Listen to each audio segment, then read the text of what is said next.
Next, I want to talk about what is collaborative writing and what are tips for its writing. First, what is collaborative writing?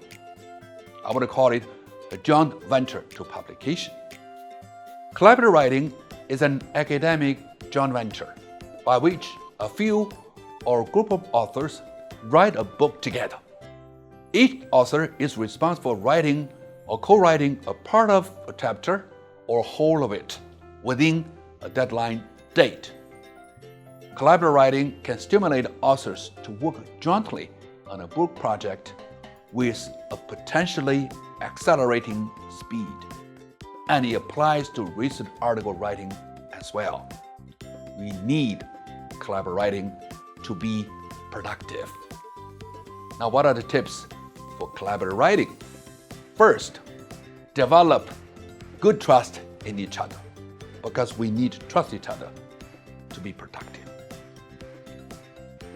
Second, set deadline for writing tasks. You cannot let it drag on. You need to give yourself deadlines, time-based. Third, have regular meetings, particularly when the writing gets stuck. Fourth, brainstorm ideas for writing breakthrough. Sometimes we write and we got stuck and we have experienced different kinds of writing block, and we need to talk together to move on with the writing. And the fifth, be sensitive and sensible to your partners. I hope you identify or have already identified your partners for collaborative writing. And I want to see this photo. I want to see this photo I took with my dear friend Jackie. He is my most trusted colleague at my former university, the City University of Hong Kong. And together, we published 32 English articles, 3 English books, 21 Chinese articles, and 2 Chinese books. I want to tell a story about this article that we wrote together. It's called Idols, Sunshine, or Road Sign.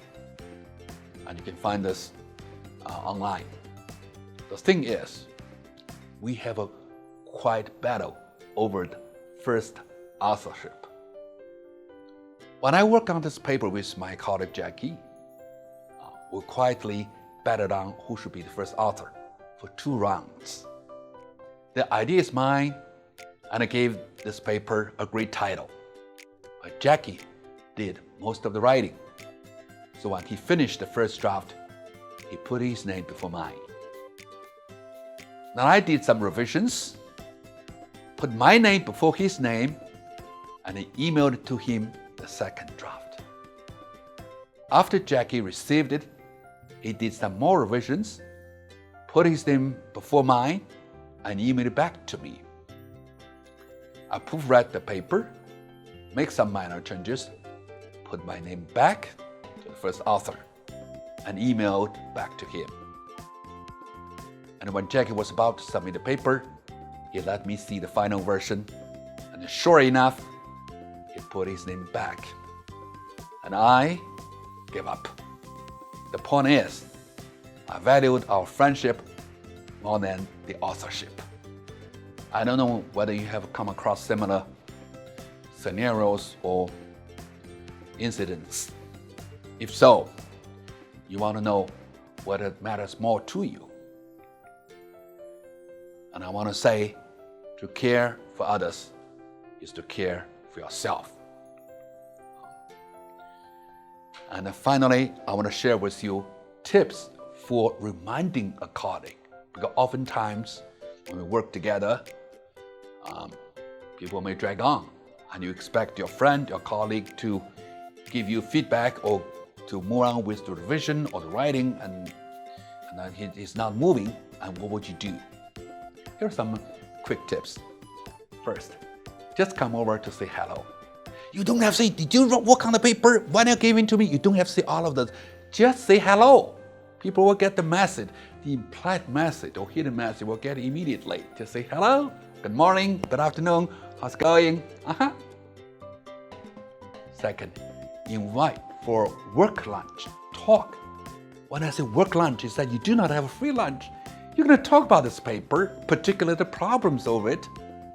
If you talk in office, it's serious. If you talk over lunch table, it's relaxing. Third, bring a coffee over. So what all I did, I bring coffee. Hey, this is a great coffee. I love it. I give it to you. Oh, I don't drink coffee. Well, that's fine. You give it a try. It may be good for you. And the person get the message.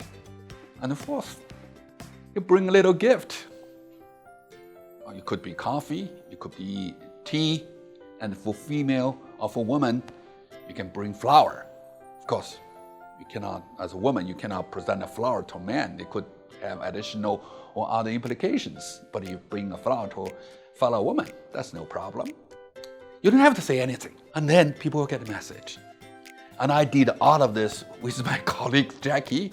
And usually when I did this, an hour or two later, I got my paper. It worked.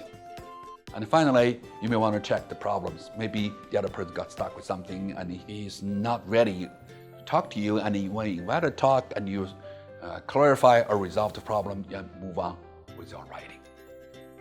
So be tactful in reminding your partner or colleague for joyful writing together. Having said all of this, I wish you good luck. Thank you. That's all for this talk.